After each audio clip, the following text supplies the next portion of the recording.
안녕하세요. 정인기입니다.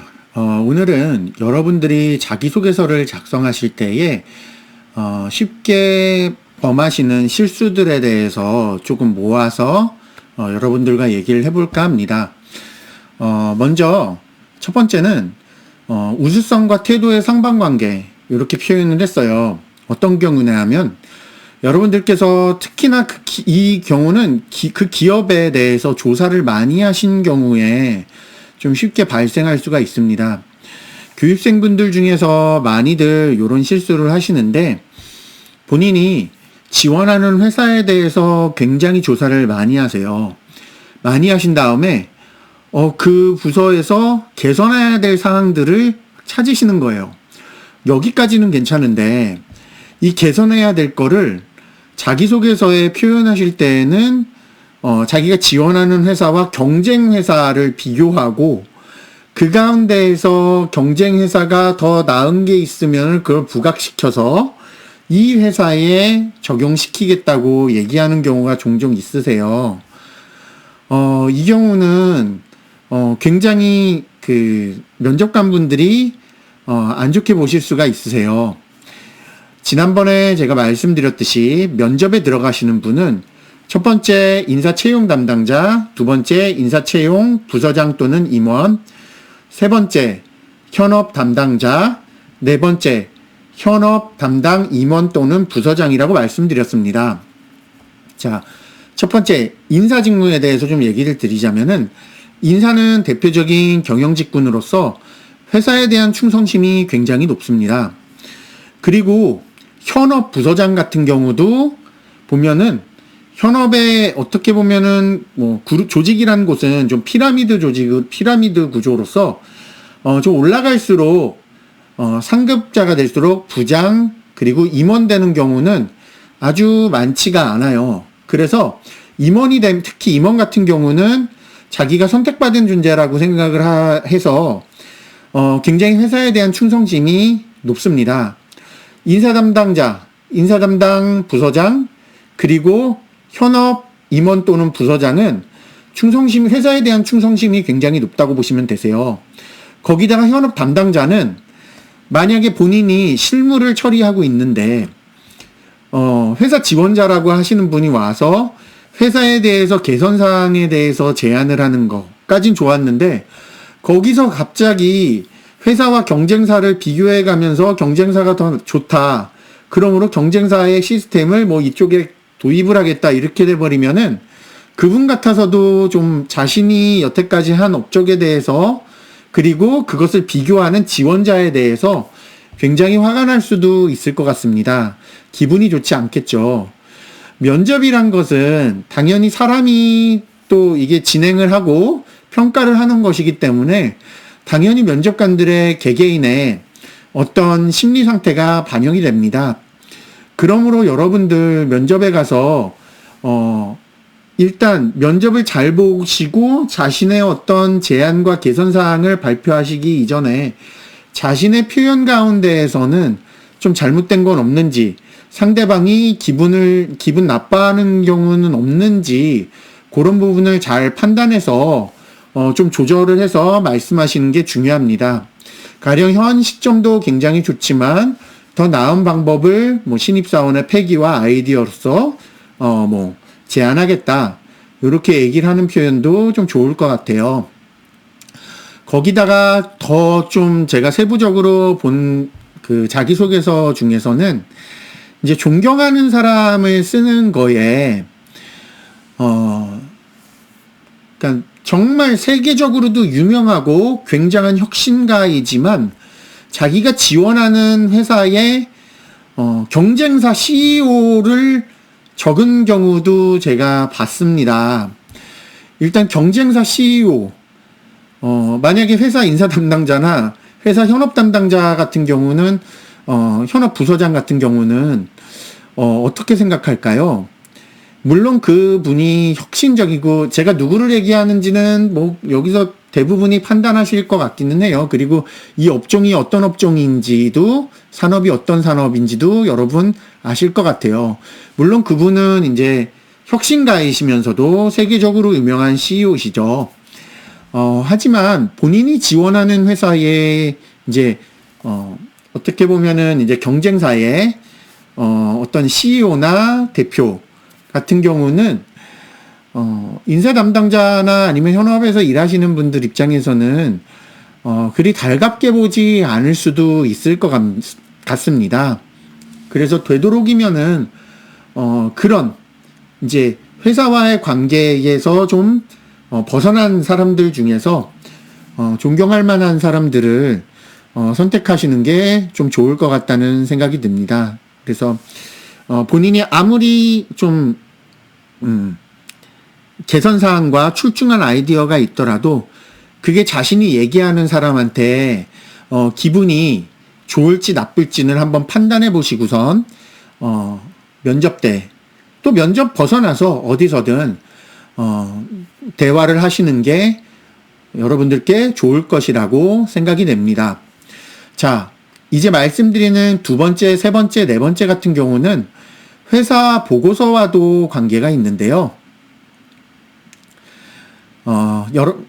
다섯 번째까지. 여러분, 만약에 여러분들의 자기소개서나 면접을 보시는 그 면접관 분들이 만약에 책을 많이 읽으시면은 괜찮으세요. 근데 그분들이 책을 많이 안 읽으시면은 그분들이 평소에 보는 글은 어디에 있는 글일까요? 바로 회사 보고서에 있는 글입니다. 그래서 회사 보고서가 어떻게 어떤 방식들을 조금 기피 하는지에 대해서 지금 좀 말씀을 드릴게요. 회사 보고서를 생각하고 2번 추상적 표현 되도록이면 쓰지 않습니다. 또한 정도부사 같은 경우도 되도록 안 써요. 보고서에서는 매우, 잘, 진짜, 정말 이런 표현 같은 거 잘 안 쓰고 추상적인 은유법이나 비유법 같은 경우도 되도록이면 피합니다. 정확한 그 문체가 좀 중요하죠. 되도록 이제 그리고 여러분 그 진짜라는 말이나 정말이란 말 같은 경우는 되도록 좀 피하시는 게 좋겠고요. 왜냐면 이제 진짜라고 쓰면 이전에 쓴 거는 가짜라는 얘기인가? 막 이렇게 생각이 들 수도 있고. 그리고 매우라는 말과 뭐 잘했습니다. 요런 표현은 여러분 쓰시기 원하실 거예요. 요런 표현들은 한 10줄 중에 10줄을 쓴다 그러면 한 2번 정도 나오는 거는 좀 괜찮은 것 같아요. 근데 너무 자주 쓰면은 어떻게 보면 좀 프로답지 않게 보일 수도 있기 때문에 요런 표현들은 좀 되도록 피하시는 게 좋습니다. 세 번째는 건조체로 쓰시는 게 좋습니다. 여러분 보통 문장 한 문장을 2줄 반 이상 넘어가게 되면은 대부분 이제 주어와 뒤에 동사, 수어가 매치가 안 되는 경우가 많아요. 그래서 되도록이면은 2줄 반 이내에 쓰시는 거를 좀 권장하고요. 두 번째, 이제, 만약에 지금 면접관 분들께서 오전부터 시작해서 오후 한 3시까지 넘어가게 되면은 그때는 몸이 지칩니다. 그러면서 여러분들의 그 자소서 답변들을 노트 PC를 통해서 이제 보게 되는데 이게 눈에 잘 안 들어올 수도 있고 머리가 좀 막막하게 느껴질 수도 있어요. 그렇기 때문에 되도록 문장은 좀 건조체로 쓰시는 게 좋고 문장은 되도록 좀 쉽게 쓰시는 거를 권장을 드리겠습니다. 이해하기 쉽게 쓰는 거.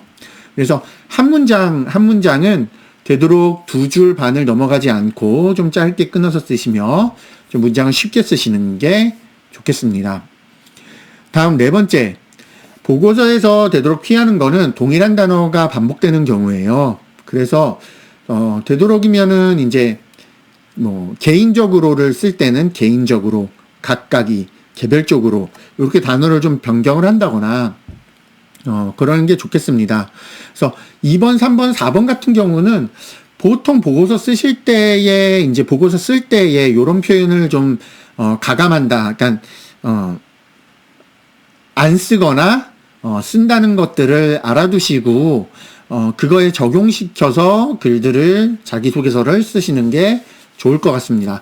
그리고 마지막 저 이거 봤어요. 그러니까 저도 글을 많이 쓰기 때문에 종종 실수를 하는데 매 문장을 쭉 쓰다가 마지막 이제 반말체, 그러니까 그 문어체로 쭉 쓰다가 마지막에는 이제 막 존댓말이 한번 나온다거나 끝맺은 말에 그런 경우가 종종 발생을 해요. 자기소개서도 보면은 그런 경우도 발생을 했습니다. 종종 보는데요. 그래서 한 문장을 쓰면은 그것과 같은 레벨에 있는 문장, 같은 선상에 있는 문장들은 동일하게 좀 맺은 말을 맞춰주는 게 좋아요. 그래서 한 문장이 만약에 단어로 끝났다 그러면은 그것과 동일한 선상에 있는 문장들은 다 단어로 끝내주시거나, 아니면은 뭐뭐했다, 뭐뭐했습니다, 요게 뭐뭐했습니다로 끝나면은 그것과 동일한 선상에 있는 글들은 뭐뭐했습니다로 끝내거나, 아니면 뭐뭐함, 뭐뭐임, 뭐뭐했음, 요런 경우는 그것과 동일한 선상에 있는 글들은 뭐뭐했음, 함임으로 끝내거나, 요런 것들은 기본적으로 맞춰주시기 바래요. 그래서 자기소개서를 다 작성하신 다음에는 쭉 한번 보시면서 문장 맺은말을 통일시켜 주시라는 거, 그런 것들을 알아두시기 바랍니다. 네. 그래서 자기소개서를 쓰신 다음에는 한번 점검해 보시는 게 좋겠습니다. 자신의 글을 보는 사람은 인사 담당자다, 현업 담당자다, 그리고 임원들이다 라는 생각을 해보시고 글을 다시 한번 읽어보시기 바래요. 그래서 그 사람 입장에서는 더 의문나는 거는, 내가 이 문장을 썼을 때 의문나는 거는 없는지, 문장 구성은 괜찮은지, 태도상의 문제는 없는지, 그리고 내가 쓴 게 너무 모호해서 좀 추가적으로 세부상 물을 거는 없는지, 좀 구체적으로 써야 될 거는 있는지, 그런 것들을 한번 생각해 보시고, 또 다른 한 가지 방법은 아무리 자신이 좀 깊이 있게 본다고 하더라도 다른 사람이 보는 것과는 좀 객관성을 좀 객관성에 대한 측면에서는 조금 갭이 있을 것 같아요.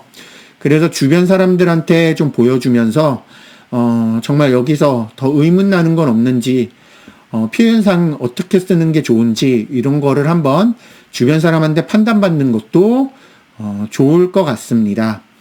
네. 그래서 오늘은 자기소개서를 작성하실 때에 또는 면접에 임하실 때에 여러분들께서 쉽게 범하시는 실수에 대해서 알아봤는데요. 오늘 강의는 여기까지 마치도록 하고 다음 강의 때 다시 뵙도록 하겠습니다. 교육 받으시느라고 수고 많으셨습니다. 감사합니다.